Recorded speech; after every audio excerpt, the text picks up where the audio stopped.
the new 27. And I'm out here today about to do a little bit of shadow boxing, about to try to go through a couple of different things and talk about a couple of different things. And I'm glad y'all able to get online and check me out. I'm gonna give you a minute. I'm gonna give you a minute, then I'm gonna set up the phone so that y'all can see me go through a couple of my shadow boxing drills, things that I do when I come outside. It's hot out here too, yo, just in case you ain't know. It's like 90 degrees in the shade out this jump. And I'm just out here doing what I do. I just finished a 3-hour workout. So it's like 10:54 a.m. here in Virginia. And I just finished a 3-hour workout. And now I'm gonna do some shadow boxing. And then later I'm gonna hit the bag. And at 2 o'clock, I always go for my run. So first of all, I'd like to thank y'all for taking the time out to log in, to see what all the fuss is about, to see what your boy Coach Carl got going on. I'm just about to get this shadow boxing on. I do this stuff every day, so y'all know how it goes. So let me get the camera set up, see what we're working with here.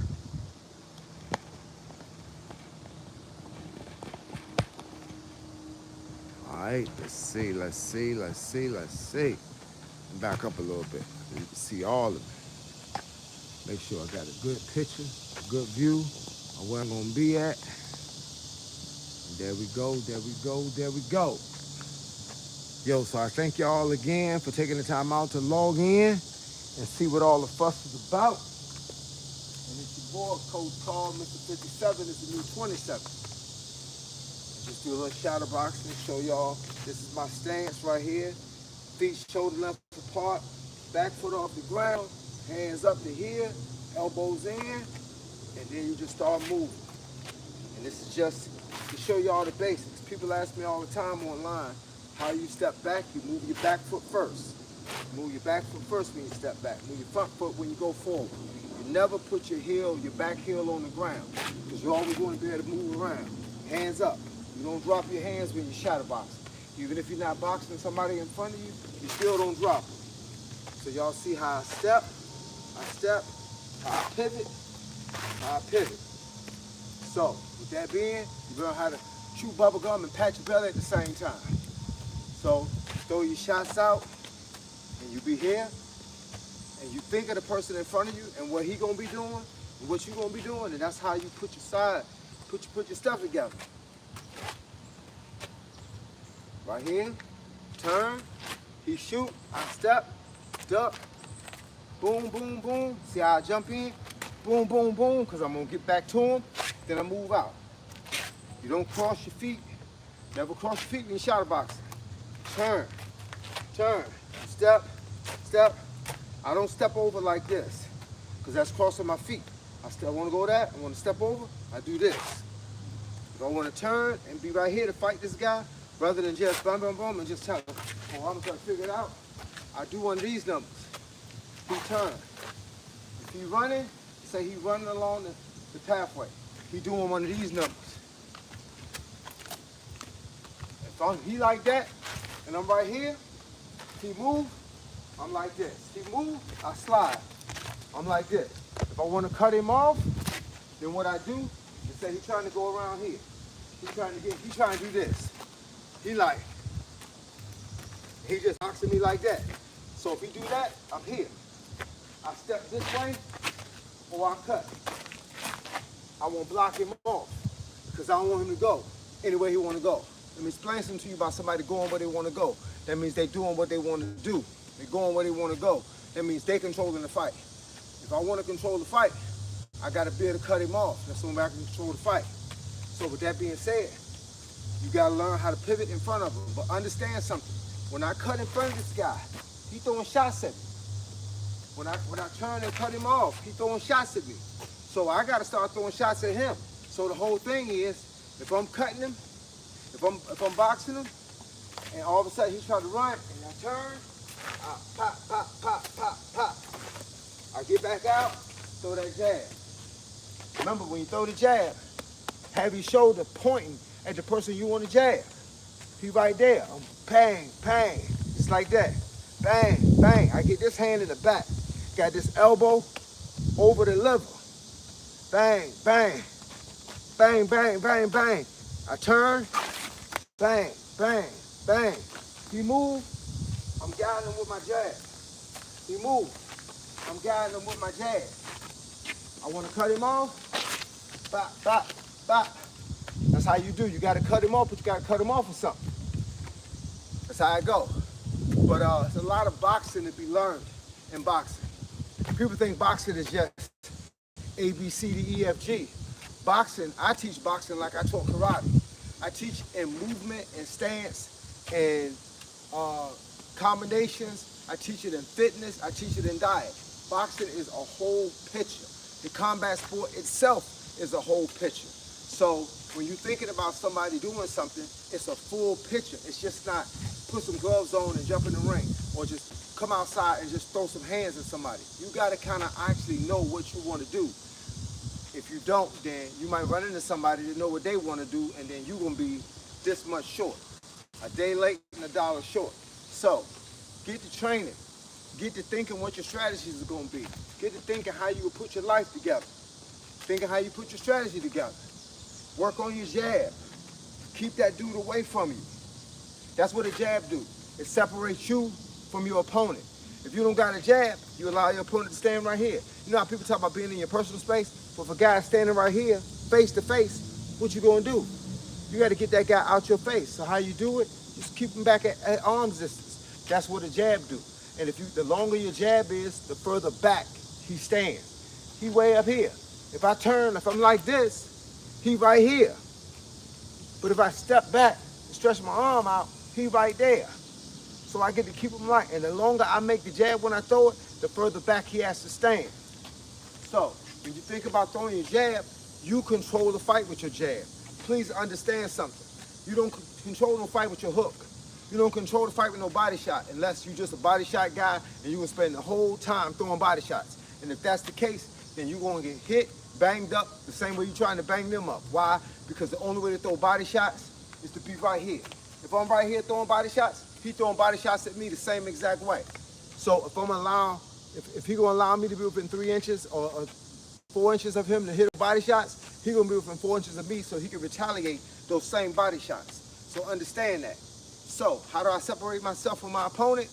I lose a jab. You lean that jab out. Every time I throw this hand, I'm no longer moving. I'm no longer capable of moving. Not when I throw the shot. Now I can move after I throw it or before I throw it, but when I throw it, I'm gonna be stationary, which means, so when you're thinking about throwing your jab, see how I can move when I'm throwing my jab? I can do all kinds of stuff. I can move, even fake it and be moving the whole time, just like this. I can throw it, keeping him out. Every time he try to come forward, back up and keep him distance. And if they get too close to me, boom, back to this. Boom, back to this, right? But if I were to throw body shots, there's no separation between me and him. I gotta be close enough to throw a body shot. That's the difference between having a knife in your hand and having a stick in your hand. People think the knife works better. They'd rather grab the knife. If you're in a dangerous situation, you'd rather grab the knife than the stick. But understand something. I gotta be within poking distance, which means you gotta be right here. That's how I can use the knife. But with the stick this long. I can stand back here and club you like this. I can poke you and keep you back, and then club you, keep you solid. You know what I'm saying? It's different. So with that being the case, you need an extension. So that's what the jab is. It's an extension to being able to having to fight right here. It's an extension to having to be right here. So, but when you throw this right hand, you could be jabbing all day. Unless you're gonna throw the right hand like this and not mean nothing by it, you're gonna have to settle down. Which means you're throwing the jab, All of a sudden, boom. Now you settle. Which now, he might not have been able to hit you the whole fight, but now he retaliates. So the thing is, always remember that when you throw that right hand, it's throw it, land it, and move. Or throw it, land it, and hug. Which is why you see a lot of fighters these days. They be like, pat, pat, grab. Because they know you can't get out the way. Pat, pat, pat, grab. Can't get out the way. So they can't run. They ain't figured out how to spin or get out the way or back out or go under or whatever. So they hit you and then they stand there. They stationary. So if you don't grab and hug, you're gonna get tattooed. Pop, pop, pop, pop, pop, pop, pop. Because that's when you right there. See what I'm saying? That's when you right there. So with that being said, understand something. If you're gonna be throwing that jab, then you throw that right hand, bang, move. See how I just did? Look. Bow, move. Bow, move. Jab, jab, keep them away. Tap, tap, keep them away. Keep them away. Bang, bang, move. Move. Bang, move. And that's what you want to do. You do not want to stand stationary. Stationary fighters are always fighting. It ain't no way out. It's like jumping in a dog cage with a dog chasing you. He's going to chase you until he catch you. Only way to keep him getting caught by the dog is go back over the cage or go back over the fence. If you jump into a fence with somebody with a dog in their backyard, he will not stop until he catch you. Same thing about boxing. A good boxer will chase you all day. You got to remember that a lot of these guys don't train to box. They train to fight. With that being said, ain't no strategy. They're coming in the ring and they like, that's how they doing. And they want to do this all day. And they can do it all day. And the only thing that can stop them is you. He just, ha, ha, ha, ha, ha, ha. You be in that kind of fight, if you ain't trained for that kind of fight, that's an exhausting type of fight. But you know what you do with a situation like that?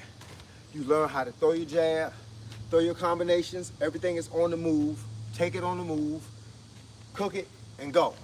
It's more like you fighting a guy like that, it's bang, bang, bang. You learn how to move. Look, hook, jab, uppercut, jab, hook, still moving. That's the best kind of fight. Hook, hook. See, then you separate them again. That's the case. So with that being said, learn to move. I was watching Floyd Mayweather talk about Muhammad Ali and Roy Jones, and he said their best defense was their feet and their legs, being able to move. But that's everybody that's in boxing. If you ain't got no legs and no feet, you have a hard time boxing. You gotta learn how to move. You gotta understand that when your front foot go, your front hand go. Your back foot, it don't go. It don't go nowhere. It's just standing. It's kind of like this. You see how I'm using my back foot? The front foot that does all the work. You gotta use the back foot as your stationary. Basically, it's your base station. Your front foot is mobile. So your front foot doing all kinds of stuff. Trying to figure out how to get in. It's gotta be that quick step. So people think, how you make that quick step where you could be like, bang, bang, bang. You gotta train that. So you see those track stars when they be like, all that kind of stuff like that, that quick foot, or when you get that ladder and you be like, bang, bang, bang, bang. That ladder means everything. Give you that quick twitch movement. That's what you're looking for, that twitch movement. So when you right here and that guy's there and you trying to figure out how to get there, as soon as you move, he gonna move. So you gotta trick him. You gotta be like, bang, bang. But you gotta have that quick twitch in order to do it. If you ain't got it, you ain't got it. And if you ain't got it, you better train for it, because he might got it. All of a sudden, he, bop, bop, bop, bop, bop, and you trying to figure out how to get out of the way. Oh boy, it's a train coming your way, and you on the track. You gotta get out of the way. So with that being said, let's get to work, people. It's a lot of work to do. Just understand something. Ain't no one guy know it all. I'm still learning. I watch a lot of fights, and that's where I learn stuff from. I go to a lot of sparring sessions, and I pay attention to the fighters, and that's how I learn stuff. But I've been doing this for 40 plus years, between boxing and martial arts, wrestling and taekwondo and judo, and just playing sports, period. But the bottom line is, use what you got. And I'm telling you right now, use what you got. Everybody could be great at this. Just don't copy somebody else's style because somebody else might have the B side to the A side. They say Kogeki and Uke in karate. That's the offensive to the defensive because for every move, there's a counter move. For every punch, there's a counter punch. So with that being said, if you steal somebody else's style, somebody else might already had a game plan to that style. Make your own style up. Don't listen to nobody telling you can't make your own style up because you can. You can learn how to punch. You can learn how to throw lefts and rights and learn how to move, and you can combine it together and make it work for you. Then nobody else won't know your style. They won't know how you decided all of a sudden out of nowhere. Bang. They say you don't step forward throwing an uppercut. You throw an uppercut when you're in position or when you're backing up. They say you don't just step, you don't lean forward and throw it. Then start leaning forward and throw it. Start figuring out how to do something that somebody say you're not supposed to do. That's what makes you great, because you'll be the one that can master it. When they talk about throwing hooks, they always talk about throwing hooks like this. I say throw them long hooks like that. Learn how to turn that fist over. Learn how to jump. Bang, catch him way out there. He ain't expecting that. Why? Because he ain't been taught that that's possible. So he ain't expecting it. So with that being the case, let's do the unexpected. Let's train. Y'all see me training. Y'all see how I train. Y'all see this crazy stuff I be doing, hanging upside down, falling on the back of my head, and all this kind of crazy stuff.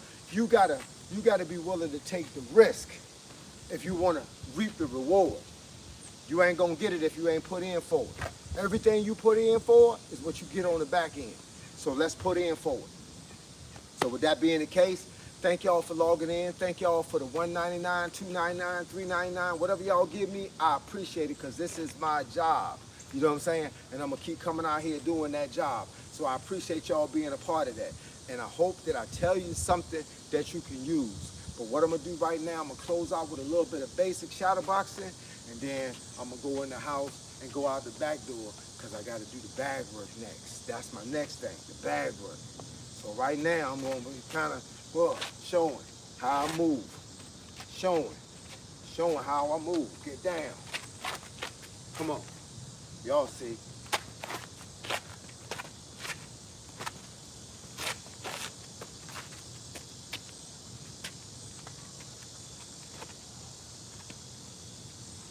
Shoot.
All right, y'all. Thanks for logging in.